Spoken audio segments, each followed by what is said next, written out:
आइए, इस क्वेश्चन में हमें क्या बोला गया है, इस क्वेश्चन में हमें बोला गया है कि हमें मिनिमाइज करना है, हमें मिनिमाइज करना है 4 वेरिएबल के लॉजिक फंक्शन को के मैप की मदद से। हमें फंक्शन दिया हुआ है, ठीक है। आइए देखिए इसमें क्या करना है हमें। ये हमें कैसे पता चलेगा क्या करना है, मैंने इससे भी पहले वीडियो में बताया है कि यहाँ हमें सिग्मा लिखा हुआ है, तो हमें कुछ चीज़ यहाँ से पता करना होगा। जैसे सिग्मा लिखा हुआ है, सिग्मा का मतलब होता है सम, हमें सम करना है, ठीक है। हमें सम करना है तो हम यहाँ किसे प्रायोरिटी देते हैं, यहाँ 1 को प्रायोरिटी देते हैं, ठीक है, और 0 को प्रायोरिटी नहीं देते हैं, ठीक है। तो हम जहाँ पे a होगा वहाँ 1 लिख देंगे, जहाँ a बार होगा वहाँ मतलब 0 की जगह a बार लिख देंगे, 1 की जगह a लिख देंगे। मतलब ये एक दूसरे के वाइस वर्सा रहेगा। प्रायोरिटी वाले को 1 लिखते हैं, ठीक है, इस बार 1 को प्रायोरिटी दे रहे हैं, और जिसे प्रायोरिटी देते हैं उसके ऊपर बार नहीं लगाते हैं, जिसे प्रायोरिटी नहीं देते हैं उसके ऊपर बार हम लगा देते हैं। इस तरह से याद रखिएगा। और हमें सिग्मा दिया हुआ है तो हमें यानी कि सम करना है, ठीक है।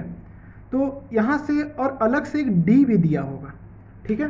तो ये जब d दिया हुआ है, इस d का मतलब क्या है, सबसे पहले ये जानिए। तो इस d का मतलब है कि डोंट केयर कंडीशन। क्या? Don't care condition. अभी के लिए इतना समझ लीजिए, आगे बताते हैं कि क्या होता है डोंट केयर कंडीशन। तो सबसे पहले आइए हमें क्या करना है, ये तो हमने बता दिया है कि किस तरह से हमने बॉक्सेस में 0 1 3 2 ये सब लिखा है। पहले इससे पहले हमने जो क्वेश्चन सॉल्व किया है उसमें हमने इन सारे चीज़ों का एक्सप्लेनेशन हमने ऑलरेडी दे दिया है। तो आइए देखते हैं कि इस क्वेश्चन में हमें क्या करना है। तो सबसे पहले क्या करिए, जो जो नंबर्स लिखा है उन बॉक्सेस को फिल कर दीजिए।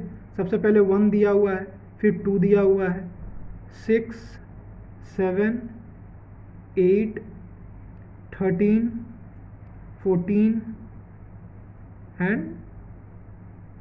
एक 14 दिया हुआ है और एक 15 है। यहाँ क्वेश्चन उतारने में यहाँ थोड़ा गलती हो गया है, ये 35 नहीं है, ये 15 है, क्योंकि ये 16 का बॉक्स ही है, तो इसमें 36 तो आ ही 35 तो आ ही नहीं सकता है, तो इस वजह से ये 15 है, मिसप्रिंट हो गया था।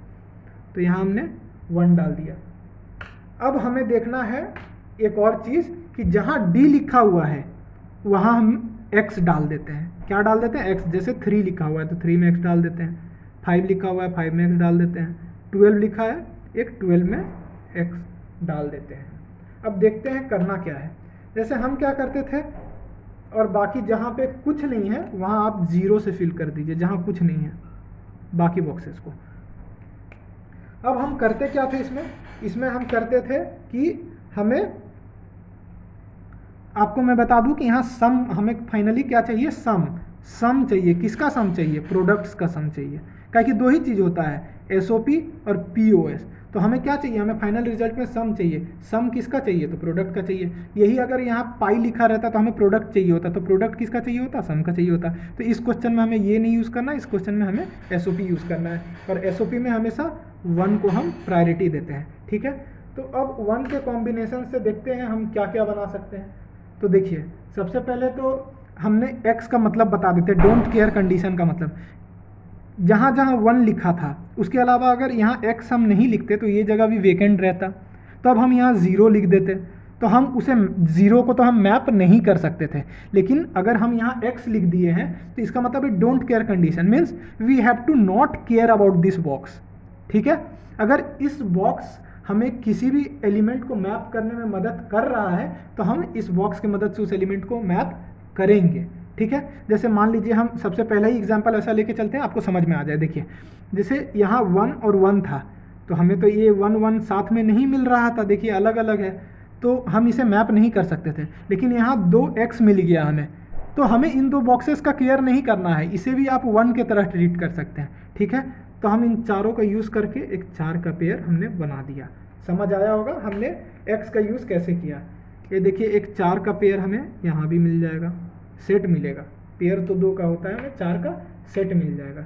देख लीजिए आप, एक आपको यहाँ भी मिल जाएगा, ये देखिए इन चारों का सेट मिल जाएगा। अगर हम x को यूज़ करते हैं तब मिलता है, ठीक है। और एक हमें और मिल जाएगा, देखिए यहाँ से मिलेगा, ये 2 का सेट मिल गया जिसे हम पेयर कह सकते हैं। तो आइए जो जो कॉमन है हम एक बार लिखते जाते हैं, ठीक है। तो आइए हम शुरुआत ग्रीन वाले बॉक्स से करते हैं। ग्रीन वाले के लिए चलिए लिखते हैं, इन दोनों हम यहाँ एक चीज़ लिखना भूल गए हैं, उसे पहले लिख लेते हैं। जैसे हम यहाँ प्रायोरिटी किसे A B A B A B A B, ठीक है। 0 0 तो दोनों के ऊपर बार, ए के ऊपर बार, किसी के ऊपर बार नहीं, और यहाँ बी के ऊपर बार, यहाँ सी डी, यहाँ C D C D C D, ठीक है। ऐसे हमने लिख लिया। तो आइए हम देखते हैं ग्रीन वाले बॉक्स के लिए। ग्रीन वाले बॉक्स के लिए हमें क्या कॉमन मिल रहा है, देखिए इन दो रोज में ए बार कॉमन मिल रहा है, तो ए बार लिख दीजिए, ठीक है। और उसके बाद क्या हमें मिलेगा, इन दो कॉलम्स में क्या मिलेगा, डी डी देखिए कॉमन मिल रहा है, तो ए बार डी बार लिख दीजिए, ठीक है। अब हम चलते हैं किसके लिए, अब हम चलते हैं ब्लू वाले के लिए, ठीक है। तो ब्लू वाले के लिए देखिए क्या लिखते हैं, कौन से दो रोज हैं, ये दो रोज हैं, इन दोनों में कॉमन क्या है, ए बार कॉमन है, ठीक है। अब इन दोनों के कॉलम में क्या कॉमन है, देखिएगा कॉलम में सी सी कॉमन है, तो हमने ए बार सी लिख दिया। अब हम चलते हैं पिंक वाले में। पिंक वाले में आप देखिए कि हमें पूरा रो ही कॉमन मिल जा रहा है, यानी कि ए बी, सारे 1 के लिए ए बी कॉमन है, तो ए बी दोनों को लेना पड़ेगा। और कॉलम देखिए कोई कॉमन नहीं है, सब अलग अलग कॉलम है। तो हमने पहले भी बताया था किसी चारों में सी नहीं है, किसी चारों में सी बार नहीं है, किसी चारों में डी नहीं है, चारों में डी बार नहीं है, किसी में है किसी में नहीं है, लेकिन हमें चारों में होना चाहिए तब कॉमन लिख सकते हैं। तो हम कॉलम में किसी भी एलिमेंट को कॉमन नहीं लेंगे, ठीक है। अब एक हमारा बच गया पेयर। पेयर को हम देख लेते हैं किस तरह से लिखते हैं। इस पेयर के लिए हमें इन दो रोज को देखना होगा, इसमें देखिए ए कॉमन आ रहा है, और हमें कॉलम को लेंगे तो देखिए इंटायर कॉलम कॉमन आ जाएगा, तो सी डैश डी डैश, ठीक है। अब इन सब का हमें क्या कर देना है, फाइनल रिजल्ट के लिए हमें सम करना है। क्यों, हमें सम ऑफ प्रोडक्ट्स चाहिए। देखिए सब प्रोडक्ट के फॉर्म में है, फाइनल सम ऑफ प्रोडक्ट्स, तो इन प्रोडक्ट्स का सम कर देते हैं। तो देखिए ए डैश डी डैश, ठीक है। फाइनल आंसर को y से डिनोट करते हैं, फाइनल इक्वेशन को A dash D dash plus A dash C plus A B plus A C dash D dash, यही हमारा फाइनल आंसर हो गया। ये हमारा आंसर हो गया। Thank you. और इस क्वेश्चन में हमने कुछ चीज़ों को थोड़ा बेसिक्स को से हट के हमने थोड़ा जल्दी इस क्वेश्चन को सॉल्व किया, क्योंकि हमने पूरा बेसिक्स इससे पहले 3-4 क्वेश्चन जो सॉल्व किए हैं उसमें हमने बता दिया है, इसलिए हमने इस क्वेश्चन को थोड़ा जल्दी में सॉल्व कर लिया है। Thank you.